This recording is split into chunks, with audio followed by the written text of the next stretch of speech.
és conosco, Senhor, exultemos de alegria. No Evangelho do Filho Pródigo, o menino perde o tempo, um tempo precioso da vida dele, porque havia escolhido errado e não tinha a coragem de perceber que a escolha errada estava infelicitando a sua vida. Ele havia se acomodado dentro de um erro, e somente depois, quando ele viveu aquela extrema miséria, é que o coração dele se acendeu, recordou que ele tinha um pai, que ele tinha uma família, que ele tinha um lugar para voltar. É sempre muito interessante quando nós tomamos consciência do erro que estamos cometendo e a coragem que a gente tem de dar um passo na direção da mudança. Vamos atender aqui as pessoas que nos escrevem, são muitas, graças a Deus. A gente tem a oportunidade de ver por onde a gente vai, os frutos do programa Direção Espiritual, e toda vez que você partilha a sua vida, a gente tem a oportunidade de falar a muitos corações que estão vivendo a mesma dor, o mesmo conflito que você vive. Padre Fábio, eu tenho 24 anos, vivo em uma família muito religiosa, diariamente participo da igreja, rezo muito, tenho fé, mas tenho um problema que antes não me afetava tanto quanto agora. Sou um desastre quando o assunto é relacionamentos. Todos os meus relacionamentos até hoje, padre, foram rasos e eu sempre saio muito ferida deles. Sou muito intensa e sofro muito por isso. Meu último início de relacionamento, eu me apeguei muito ao rapaz, muito mais do que ele a mim. E isso está me doendo muito agora. Terminamos de uma forma muito conturbada e ouvi dele muitas ofensas que me machucaram muito. Mas por falta de amor próprio, eu não consigo seguir em frente e sigo esperando que ele me procure, acompanhado de um pedido de desculpas. O seu aniversário se aproxima e eu nem sei se devo parabenizá-lo ou não. Padre, gostaria muito de um conselho seu, uma direção espiritual, porque meu coração já está cansado e só de pensar em conhecer outra pessoa, começar tudo de novo desde o início, já me desanima, desde o início. Desculpa, o que devo fazer? Ela não coloca o nome, não quer ser, melhor, coloca, mas não quer ser identificada. Minha filha, você tocou numa questão aqui fundamental. Toda vez que nós estabelecemos um relacionamento com o outro, a gente precisa ter consciência de que a relação com o outro só é boa a partir do momento em que a relação que a gente tem com a gente já está suficientemente estabelecida. É o conceito de pessoa que a gente trabalha no livro Quem Me Roubou de Mim, que eu escrevi justamente sobre essas questões de relacionamento, de pessoas que sofrem muito. O conceito de pessoa inspirado pela antropologia cristã, judaico-cristã, nos diz que a pessoa é aquela que tem a posse de si. Em outras palavras mais simples, né? É aquela que se possui, que é dona de si. É aquela que já conseguiu conhecer-se o suficiente, já tomou posse de si. E porque tomou posse de si, pode se dispor ao outro, pode se oferecer ao outro. O grande problema é que nós estabelecemos relacionamentos sem antes ter feito esse dever de casa. E na posse de si, a gente precisa viver a experiência do amor próprio. Quem não se ama vai ter muita dificuldade de sentir-se amada pelo outro, ou então até mesmo de amar. Você está dizendo aqui que você é intensa demais. Pode ser que essa sua intensidade seja fruto dessa falta de posse de si mesma, que é uma expressão de imaturidade. Tá certo? Todo mundo tem o direito de ser intenso, mas a intensidade não pode atropelar o processo, né? Eu não posso atropelar o meu processo no relacionamento, no conhecimento de uma pessoa. Tem que ir devagar. Você não sabe quem o outro é. Você terá de passar pelo processo normativo. Isso é a norma, né? Faz parte de todo o processo de conhecer alguém, dar os passos gradativos. A intensidade já pode ser expressão de uma imaturidade que você alimenta. Precisa ter muito cuidado quando você vai estabelecer um relacionamento com outro, colocando a sua intimidade, a intimidade do seu coração, colocando seus sentimentos. Então, às vezes não dá certo por isso. Eu ainda não amadureci o suficiente para poder oferecer-me ao outro. Você tem 24 anos, você é muito jovem ainda, e é provável que você vá aprendendo com o tempo. Agora veja bem, esse sofrimento que você passa ao outro, hoje, já que você identificou que ele aconteceu da mesma forma nos outros relacionamentos, significa que pode ser que o erro esteja justamente na maneira como você administra esses relacionamentos. Nós não podemos ficar repetindo conscientemente os mesmos erros. Tenha coragem de colocar para você, de identificar como é que você erra ao estabelecer o relacionamento com o outro.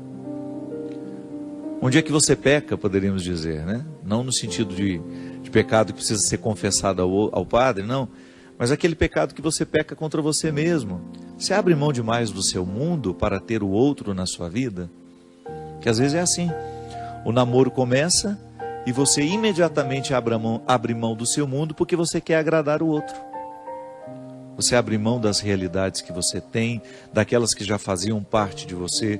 Às vezes existem relacionamentos em que os cônjuges exigem até que o outro deixe os seus amigos de lado. Não é possível isso.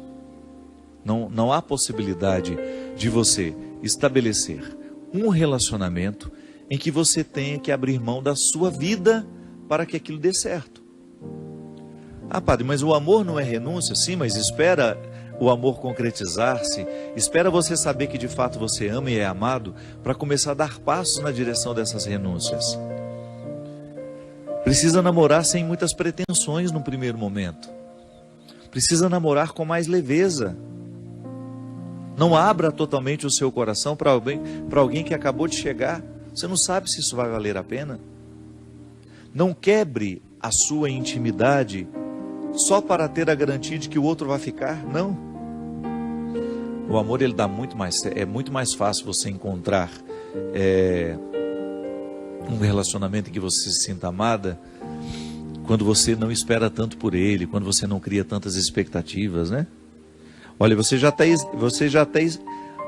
está idealizando até o retorno do rapaz.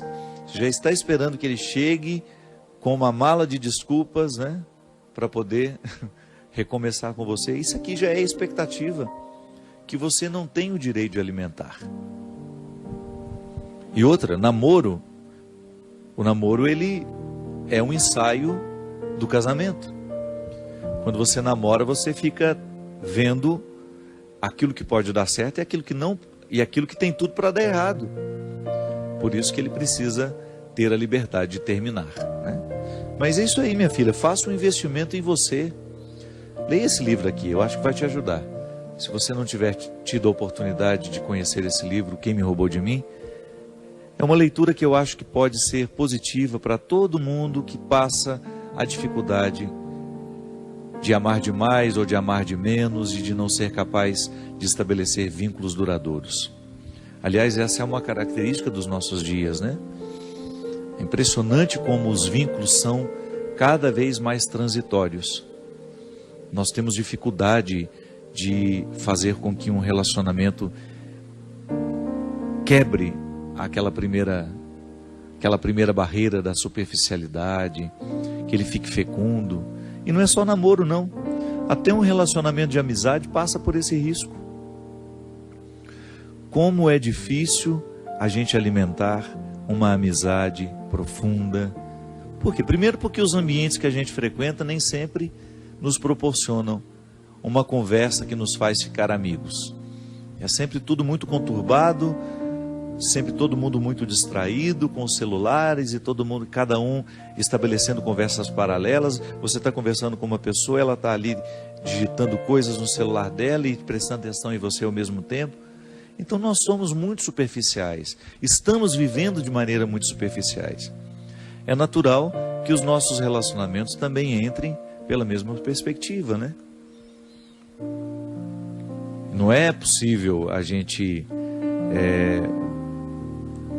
criar vínculos fecundos com tanta superficialidade. É uma mudança de vida mesmo. Passa pelo conceito de conversão. Interessante, né? A conversão que Jesus nos propõe é justamente a gente ir cada vez mais tomando posse do nosso coração. É um movimento de profundidade, veja bem. É um movimento que faz com que a gente tenha uma busca interior que nunca vai terminar. A superficialidade tem fim, a profundidade não. Quando você opta por viver uma busca de amadurecimento, por exemplo, como essa menina aqui, por que os meus relacionamentos não dão certo? É preciso investigar-se. Não dá para ir fazendo esse rolo compressor, apenas dando a desculpa para si mesmo e para os outros. Ah, eu tenho dificuldade de amar e ser amada. Eu tenho dificuldade de ser fiel. A pessoa nunca toca de fato o cerne das questões. Porque ninguém é assim por acaso. Algum motivo ali precisa ser descoberto, ser investigado, para que a gente tenha condições de mexer nele. Aristóteles, um filósofo clássico, dizia que a vida só vale a pena ser vivida à medida em que ela é refletida. Aquele que não reflete a vida que vive, aquele que não reflete a experiência pessoal, diária, nós podemos chamar até isso de exame de consciência, né? Faz uma leitura cristã disso. O que é o exame de consciência? Aquela oportunidade que a gente tem de voltar os olhos para o nosso jeito de viver, para a vida que nós estamos escolhendo, e aí você ter coragem de ser o seu juiz, de ter coragem de fazer uma interpretação se está sendo justo ou não aquilo que você estabelece para você. Qual é o papel do juiz? A jurisdição é justamente olhar para a realidade, para as partes que compõem aquela realidade e identificar se é justa ou não aquela relação que as partes estão estabelecendo. Eu preciso fazer isso todo dia comigo, você também. Olhar para as escolhas que você faz na sua vida, para o tratamento que você se oferece e saber se você está sendo justo. Muitas vezes nós não chegamos à resposta que essa menina aqui precisa chegar. Por que que meus relacionamentos são tão vazios? Por que que mesmo ela sendo uma pessoa boa, uma pessoa religiosa, por que que apesar de todos esses valores que ela tem, que ela enumera aqui no início, tem uma boa família, pratica uma religião de maneira saudável, é estudiosa, por que que com ela alguma coisa está dando errado?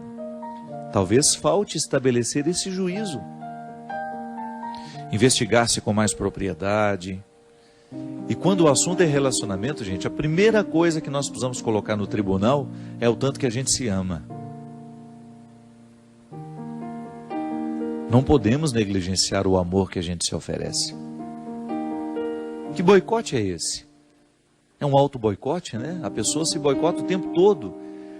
Porque ela, ao invés de oferecer a ela o amor necessário, isso é, o cuidado, porque como é que o amor próprio se expressa na vida de uma pessoa? Através do cuidado que eu tenho comigo, com o meu corpo, com a minha saúde, o cuidado que eu tenho com a minha alma, com o meu espírito, aquilo que eu me ofereço diariamente, o livro que eu leio, a música que eu escuto, os lugares que eu frequento, os amigos que eu deixo ter uma autoridade sobre mim. Tudo isso é expressão do amor próprio. Quem não se ama, não passa no filtro aquilo que se oferece. É igual aqui em Minas, naquele coador antigo, né, que a gente passava o café. O coador que era? Era um filtro de pano, feito pela nossa mãe, para que a gente pudesse tomar a parte do café que nos interessava. Porque vai jogar o pó dentro do café para você ver, para ver se você consegue tomar. Não dá. É preciso ter o filtro de pano, que a gente chama de coador, para que a gente fique com a parte boa do café. Muitas vezes nós não usamos esse filtro para perceber o que a gente se oferece. A gente vai causando uma intoxicação da alma, uma intoxicação da mente, uma intoxicação de tudo aquilo que nos gera. Aí você tem todos os significados: mente, coração, alma, espírito. A gente fica poluído. Por quê? Porque a vida, o mundo, as realidades que estão de fora, elas podem ser nocivas a nós. É claro que tem muita coisa boa de fora que vem nos ajudar, nessa consistência humana.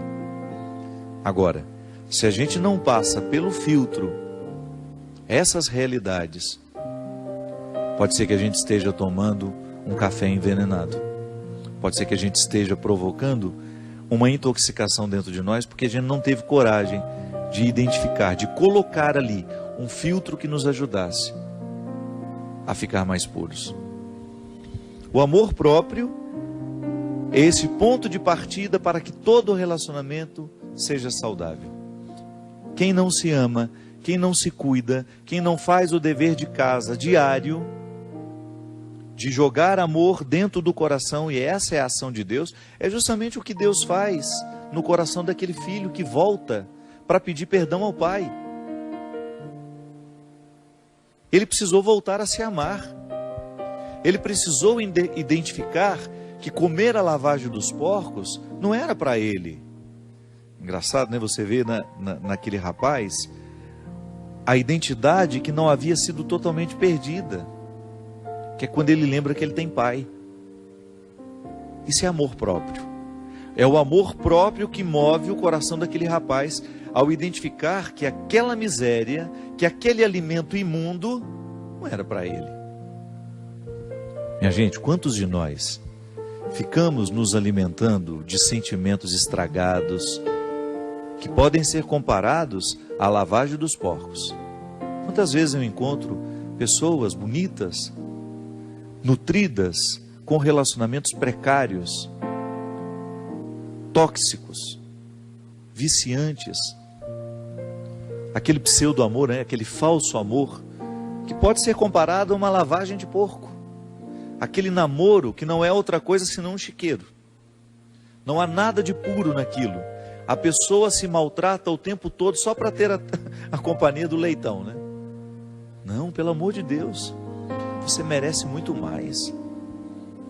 A pessoa só se recupera no momento em que ela olha para o espelho e vê a face desfigurada e diz para ela mesma: eu não mereço esse tratamento.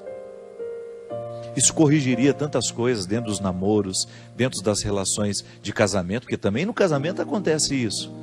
Quanto o marido tratando a esposa de maneira que vai expulsando o amor próprio dela, ou então é o amor próprio que foi expulso, que já permitiu aquele tratamento tão odioso. Namoro, casamento, relação entre amigos, nós precisamos ter muito cuidado para a gente não se acostumar ao alimento imundo. Precisamos tomar muito cuidado para a gente não se acostumar com o precário e achar que ele é a única coisa que nós merecemos ter na vida. A gente merece muito mais. Merece no sentido de ver que há uma dignidade em mim, em você, que não pode ser nunca, em hipótese alguma, pode ser esquecida. Essa dignidade também chama-se amor próprio. E é através dela que Deus nos fala, que Deus nos chama, que Deus nos traz de volta. Reacenda o valor que você tem. Tenha consciência da grandiosidade que você representa diante de Deus. E trate-se da mesma forma como Ele te trata, com amor e com respeito. Derrame o Deus Todo-Poderoso sobre todos nós a bênção e a proteção do céu. O Deus Todo-Poderoso, Pai, Filho e Espírito Santo,